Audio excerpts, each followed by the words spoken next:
Good evening, everybody. Thanks for joining. I'm really excited to be giving you this talk tonight.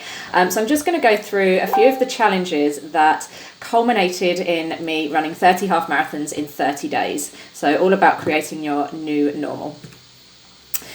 So June 2015 was the first time I decided to say yes to something I'd wanted to do for a long time, my first marathon.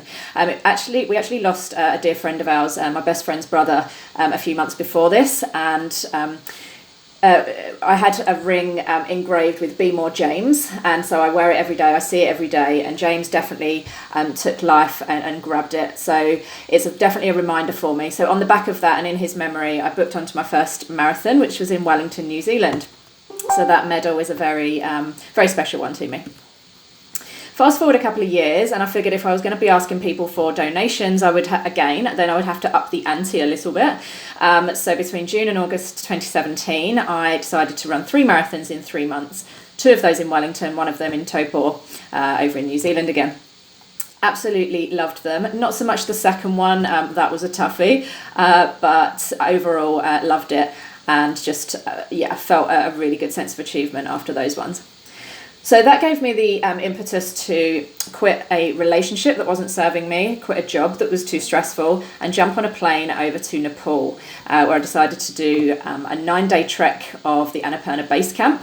And the evening of the overnight stay at base camp, I needed the toilet about 5 in the morning. I really didn't want to get out of my sleeping bag. It was really cold. But I went outside and was just met by the most incredible view of the brightest moon illuminating all the mountains. The stars were so bright, and I had a little tear because I was the one that had made those decisions. I'd got on that plane and I'd made it happen. So I felt very, very proud of that. A couple of months afterwards, I decided to go back to a place that probably is one of my favourite places in the world, Tiger Muay Thai, which is in Phuket in Thailand. So the first time I went to Tiger Muay Thai, it's quite daunting. I've been on my own every time, but it's such a good way to push yourself. You're doing all these classes, you don't know if you're fit enough, but by the end of the experience, you just feel so satisfied and so proud of yourself for getting out there and getting that training in. So I then decided to relocate back from New Zealand to England, spend a bit of time with family, and I wanted to think about my next challenge. So in January of 2019, I heard my workmate telling me about a 100k run that he'd done. And me being me, decided to just book it and do it, and then got very, very terrified. But the thing that I like to do is just get my fundraising page set up immediately, and then I can't back out.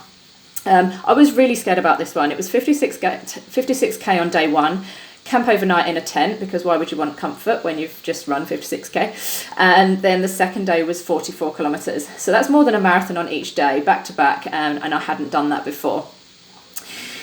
That was one of the best experiences. My favourite memory from that race was bumping into someone called Colin on the second day. I'd had a sleep, I'd had rest, and it was the 80 kilometre mark. He'd been walking throughout the night, and he was in pieces. He was so tearful. He insisted he couldn't carry on, but I sat him down and I spent some time with him, and we went through a few things that he could do.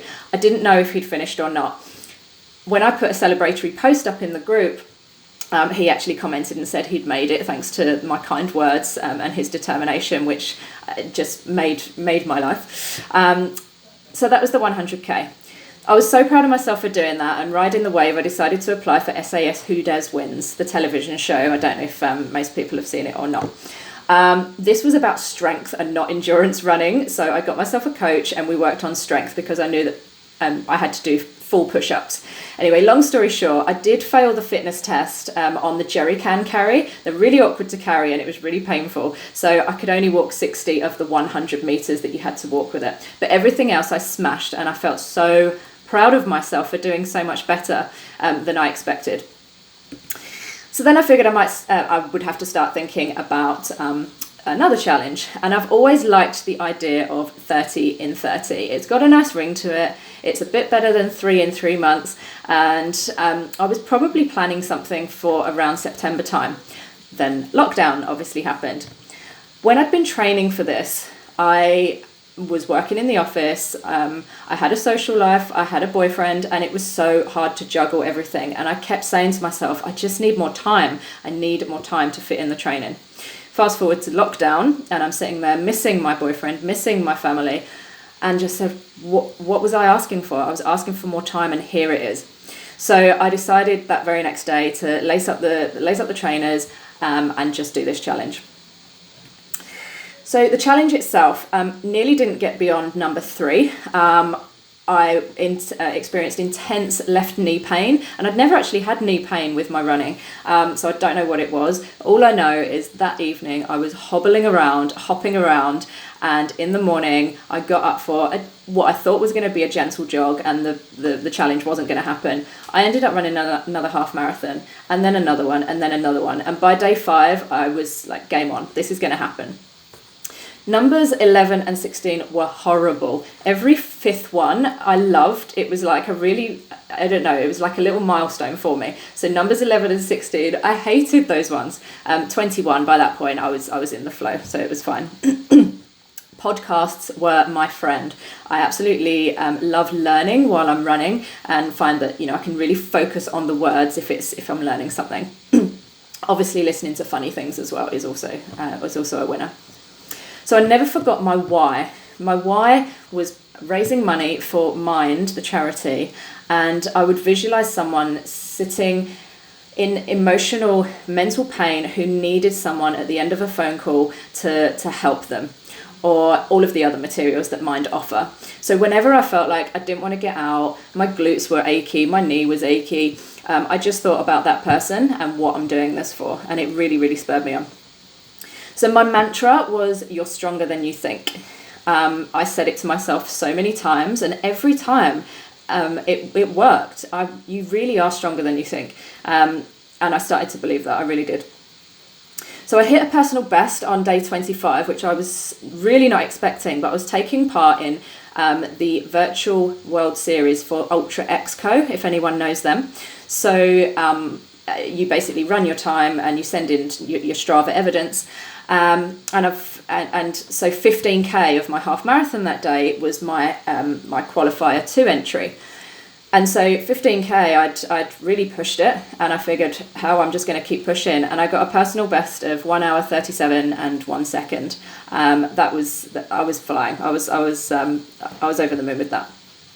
And one of the things that I always did every day was expected nothing and accepted everything. No 2 days are the same. You can have the most awful run, and then the following day you feel incredible. So just accepting every day for itself.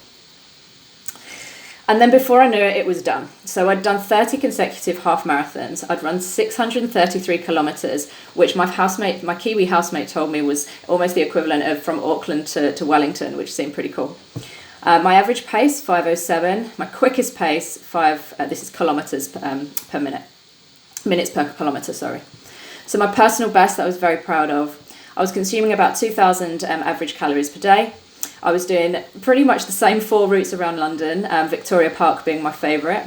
I had my 3 family cheerleaders in my mum, dad and my sister, and my mum and dad actually drove up and socially distancedly cheered me in on my last one, which was amazing. I had 2 incredibly strong legs that I became very, very proud of, and I had one goal. So what I would say to anyone is just start. Don't put these things off. You will adapt and improve during the challenge. It made me such a better runner. I learned so much about myself, my style, when to take water on, when to take food on. Break it down. Every day I just thought of the first 5 kilometers, and it just went from there.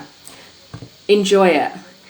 And once you do these things, once you build, it becomes your new normal. 100 kilometers seemed out of my reach. I did it. 30 half marathons in 30 days seemed out of my reach. I did it. And now I can't wait to see what my next challenge is going to be, because this is my new normal. So if you have an idea, just run with it, so to speak. And this is where you can find me. My Instagram, Facebook, and my Facebook group. And that's it. Totally awesome. Thank you so much. If any, wow. Love it. I love it. Does anyone have any questions?